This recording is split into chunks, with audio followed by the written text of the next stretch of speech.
Words don't have meaning, we assign meaning to them.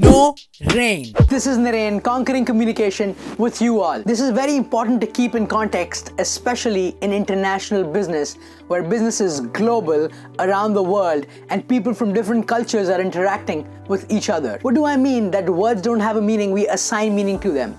Let me give you an example. In India, when I heard the word broke, B-R-O-K-E, yes, the word broke, the imagery, the picture that came to my mind was somebody who was very poor, in a poor village, not having arms and means to eat and struggle every single day. That's what I thought broke was.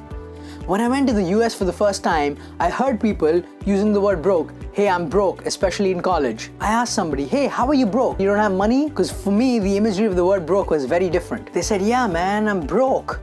Check this out. They pulled up their iPhone, logged on to their bank account with the incredible Wi-Fi facility that was available and showed they had very few dollars in their bank account. I was like, wow, that was a totally different blow in my mind. I was fascinated. I was like, this is so interesting. Communication is so interesting. The fact that words don't have meaning, we assign it to them. I had assigned a certain meaning to the word broke, but in a different culture, another meaning was assigned to that same word.